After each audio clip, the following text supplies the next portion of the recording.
দশম শ্রেণীর ছাত্রছাত্রীরা, তোমাদের কিন্তু এবার নতুন সিলেবাসে নতুন যে কারিকুলামে ইংলিশ সেকেন্ড পেপারে 4 নংয়ের চেঞ্জিং সেন্টেন্স আসবে। আগেও ছিল কিন্তু বর্তমানে একটু সিলেবাসের পরিবর্তন হয়েছে। এবার আসবে অ্যাফার্মেটিভ, নেগেটিভ আর এক্সক্লেমেটরি, সিম্পল, কমপ্লেক্স আর কম্পাউন্ড। আমরা আজকে একটা ক্লাসে একমাত্র করব, এই ক্লাসটা হলো এক্সক্লেমেটরি সেন্টেন্স নিয়ে। অ্যাসারেটিভ থেকে কিভাবে এক্সক্লেমেটরি করা হয়। যদি তোমরা এই ক্লাসটা খালি দেখো, তোমরা এক ক্লাসেই এক্সক্লেমেটরি সেন্টেন্স কিভাবে ট্রান্সফার করা হয় তোমরা সহজেই শিখতে পারবা, আর কোনো নিয়মের দরকার হবে না।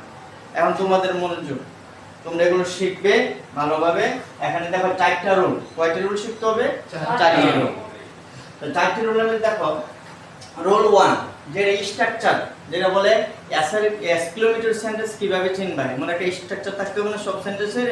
এই স্ট্রাকচারটা হলো কি, প্রথমে হোয়াট অথবা হাউ, পরে প্লাস কি হবে অ্যাডজেক্টিভ, পরে প্লাস কি সাবজেক্ট, প্লাস ভার্ব, প্লাস বাকি অংশ থাকলে পরে কি এক্সক্লেমেশন মার্ক অর্থাৎ আশ্চর্যবোধক চিহ্ন। এখন দেখো নোট, একটা নোট আছে। অ্যাডজেক্টিভের পূর্বে এ থাকলে হোয়াট এ বসে এবং এ না থাকলে হাউ বসে। নোটটা আবার বলি, অ্যাডজেক্টিভের পূর্বে এ থাকলে হোয়াট এ বসে এবং এ না থাকলে হাউ বসে। এখন অ্যাডজেক্টিভ তো আমরা চিনি নাকি? অ্যাডজেক্টিভ কি, যে ওয়ার্ডটা দ্বারা কি দোষ গুণ, হ্যাঁ বেশিরভাগ দোষ গুণ একত্রে মনে অবস্থা, সংখ্যা, পরিমাণ এগুলো বোঝায়। এখন দেখো একটা উদাহরণ দিলাম, রুল 1 এর একটা উদাহরণ, simple. The man is very honest. এখানে কি কোনো আর্টিকেল আছে? আর্টিকেল আমরা চিনি না কি, এ এন আর ডি। তা এই সব সেন্টেন্সে বেশিরভাগ কি থাকে, এ আর এন থাকে। তাই এখন দেখো এখানে কি অ্যাডজেক্টিভের উপর কি এন আছে? না থাকলে তাহলে কি ভেরি আছে শুধু। ভেরি তাহলে কি বসবে? হাউ। যদি আমরা হাউ বসাইছি তাহলে হাউ বসে হোয়াট বা হাউ। এখন কি আসবে? অ্যাডজেক্টিভ। এখানে কোনটা? The man is very honest. কোনটা অ্যাডজেক্টিভ? অনেস্ট। তাহলে হাউর পরে কি আসবে? অনেস্ট। পরে কি আসবে? সাবজেক্ট। সাবজেক্ট কেনা দ্য ম্যান। পরে কি আসবে? ভার্ব। Verb K is. তাহলে ইজ। আর কি কোন কিছু আছে? তো না তাহলে কি বলবে? Exclamation mark. তোমরা কি বুঝছো? এখন আমরা আবার আরেকটা ইয়া দিয়ে দিছি। দেখো ইয়া দিয়ে একটা বাক্য দিয়ে দিছি, it is a very beautiful place. এখানে কি এ ভেরি বিউটিফুল প্লেস একটা ফ্রেজ ওয়ার্ড। আর আমরা যদি পার্টস পিস হিসেবে ভাঙি তাহলে very adverb, beautiful adjective, place হলো স্থান মানে জায়গা নাউন, আর এ ভেরি বিউটিফুল প্লেস এটা একটা ফ্রেজ ওয়ার্ড একসাথে। ঠিক আছে, তো আমরা এই হিসেবে ধরে নেব এটা কি অ্যাডজেক্টিভ। হ্যাঁ, এখন আমরা কি আর্টিকেল কি আছে? এ তাহলে কি বলবে? হোয়াট। তাহলে প্রথমে আমরা হোয়াট আনলাম, হোয়াটের পরে কি আসবে না? আচ্ছা এ ভেরি গেল না, ঠিক না? এ ভেরি মা। এবার কি আসবে? অ্যাডজেক্টিভ। অ্যাডজেক্টিভ কি বিউটিফুল, কিন্তু বিউটিফুল প্লেস একসাথে একটা ফ্রেজ ওয়ার্ড নাকি বললাম, তাহলে একসাথে চলে আসবে বিউটিফুল প্লেস। পরে সাবজেক্ট ভার্ব, সাবজেক্টটা ইজ, পরে ভার্ব কি ইজ। তোমরা কি রুল 1 বুঝছো? জি স্যার। যদি না বুঝতে থাকো তাহলে বলবে রুল 2। এবার কি রুল 2 কি বলছে? উইশ থাকলে ইফ বা হ্যাড বসে। উইশ থাকলে কি থাকলে? উইশ।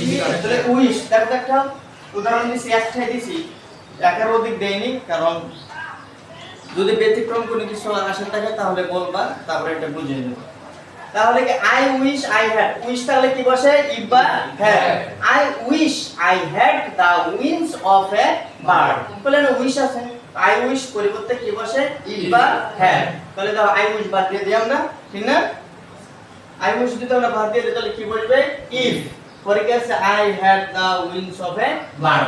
আছে সম্পূর্ণ তাই বলবে, ঠিক আছে, শুধু উইশের পরিবর্তে। তাহলে আই উইশ সাবজেক্ট সরে বাদ, কারণ আই কি দুইবার একসাথে বসতে পারে না, তাহলে আই উইশ করে বাঁধবে। এবার রুল 3 দেখো, ডেজার্ট। ডেজার্ট থাকলে ও দ্যাট বসে। ডেজার্ট তাহলে কি বসে? ও দ্যাট। এখন তোমরা অর্থ, আমার স্যার আমি তো অর্থ পাই না, ইংলিশ তো আমরা সবসময় একটা ভয়ে থাকি, যাতে অর্থ না বললে কি আমরা ট্রান্সফরমেশন পারবো না? অবশ্যই পারবে, অবশ্যই পারবে। এটা হলো অ্যাফার্মেটিভ, নেগেটিভ হলো কিছু রোল আছে, সেটা অর্থ না বললে পারা যাবে, ঠিক আছে। তাহলে দেখো, তাহলে আমরা ডিজার্ট তাহলে কি বসে? ও দ্যাট। তো তাহলে I desire I wear young angel তো desire আছে নি তাহলে I desire পাপ কি বলবে তাহলে ও দ্যাট জাস্ট তাই কি বুঝছো রুল 3 জি স্যার বুঝছো জি স্যার এবার রুল 4 ইনফিনিটিভ ইনফিনিটিভ কাকে বলে টু ফর ভার্ব 1 এই জায়গাটা বলছি টু প্লাস ভার্বের বেস ফর্ম যেটা ভার্ব 1 আমরা বলি একটা ভার্বের তিনটা রূপ ভার্ব 1 ভার্ব 2 ভার্ব 3 ঠিক না হ্যাঁ দেখো স্ট্রাকচার এটাও কি স্ট্রাকচার একই সেটার মতোই হোয়াট হাউ অ্যাডজেক্টিভ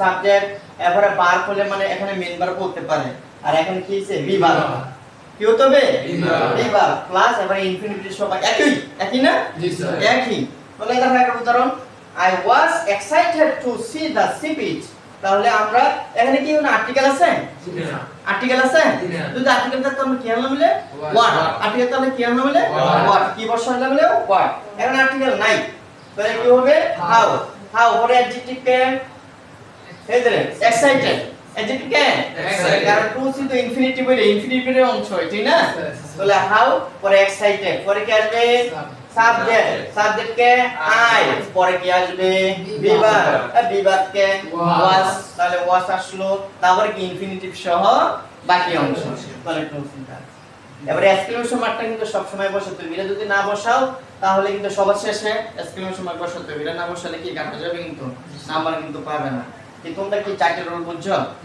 আমি মনে করি এই চারটি রুল যদি পারো বুঝো তাহলে আর এক্সক্লেমেটরি সমস্যা হবে না এর ব্যতিক্রম এর বাইরে আসবে না ঠিক আছে তোমরা বিগত বুকগুলো দেখতে পারো এর বাইরে আসবে না তো সবাই বুঝছো তাহলে এক্সক্লেমেটরি এখানে